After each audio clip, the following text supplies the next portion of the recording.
bien qu'il y a aussi un mindset au MBA qui est tourné vers soi-même. Il y a un beau texte, moi, que j'aime beaucoup, qui est un texte de la fin de la vie de Drucker, qui s'intitule, Peter Drucker, qui s'intitule « Managing Oneself ». J'aimerais vous entendre plus personnellement là-dessus. On vient de parler des équipes, de l'organisation, des clients, des marchés, des produits, des process. Et vous, comme individu, ça veut dire quoi? Managing oneself, managing your own creativity, your own innovation. Comment ça se travaille, ça? On fait ça comment? Vous, personnellement, vous faites ça comment? Moi, je fais énormément de lecture. Moi, je me lève le matin, je lis, je vais dîner. J'ai lu récemment un article, c'est-à-dire « Never go eat alone ». OK, mais j'étais tout seul quand je l'ai lu. mais c'est drôle. Hein, puis là, à ce moment-là, je passe du temps à lire. Puis pour moi, c'est la vue sur l'extérieur.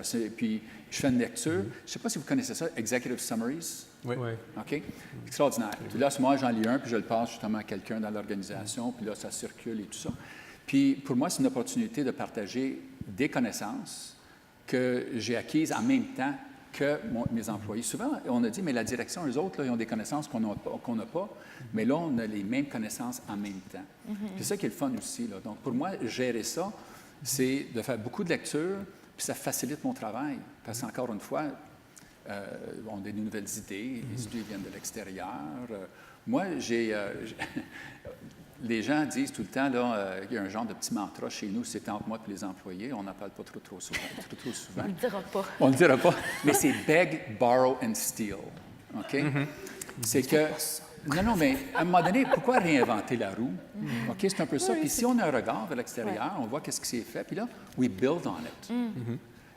J'aurais une petite mini rapidement sur le beg, borrow and steal. Là.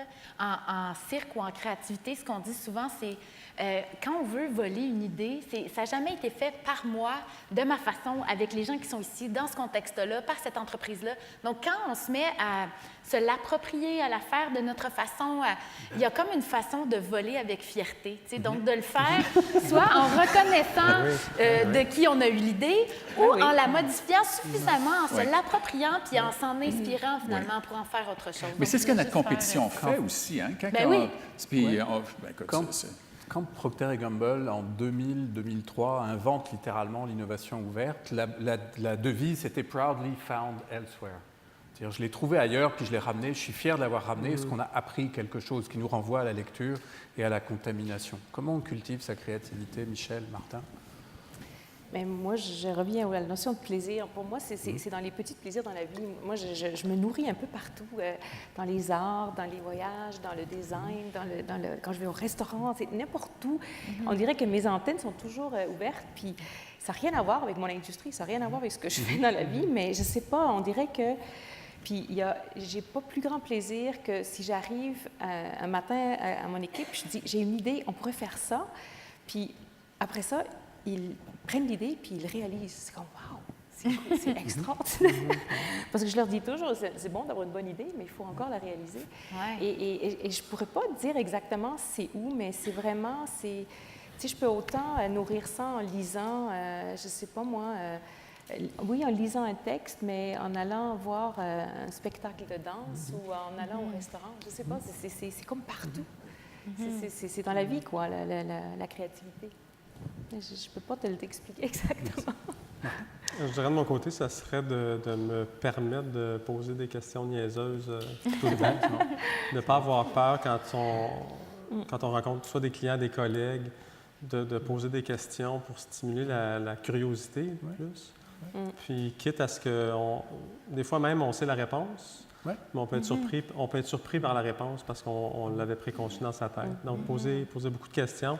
Des fois, c'est délicat en milieu de travail quand on a un poste de supervision par rapport à d'autres qui vont prendre la question comme une remise en question. Il y a toujours un équilibre, un petit équilibre à maintenir, de dire, bien, quand je pose une question, c'est pas parce que je remets en question, c'est parce que je veux comprendre, puis je veux qu'on aille ailleurs avec ce qu'on est en train de faire.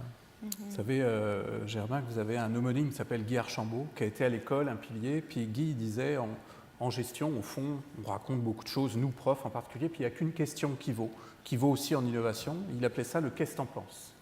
Et c'est ce que nous dit Martin, d'être capable de retourner devant son employé, son client, son fournisseur. Et puis, c'est une forme de naïveté de seconde instance, c'est de revenir avec ces questions-là. Qu'est-ce que tu en penses? Comment tu cultives ta créativité, Marie-Josée? Toi, je sais que tu fais plein de trucs. Hein. Mais c'est sûr que le yoga, je vous en ai parlé tantôt, là, ça, c'est vraiment mon activité numéro 1. Après ça, je passe beaucoup de temps à lire, mais sur Facebook, à lire, à retweeter, à repartager. Ça m'inspire beaucoup. J'aime aller voir des spectacles aussi, échanger. Je le fais pas assez ces temps-ci, je le disais cette semaine, mais j'aime beaucoup écrire, prendre des notes, continuer à faire comme du reflective mindset, donc de continuer de réfléchir, des fois faire des petits sketchs, des dessins. Donc moi aussi, j'aime ça m'inspirer de plein de choses, d'être... je pense, dans le moment présent, peu importe ce que je vis, puis d'être à l'écoute. Puis c'est assez fascinant quand on fait ça, comment la vie nous amène nos solutions quand on est ouvert à recevoir.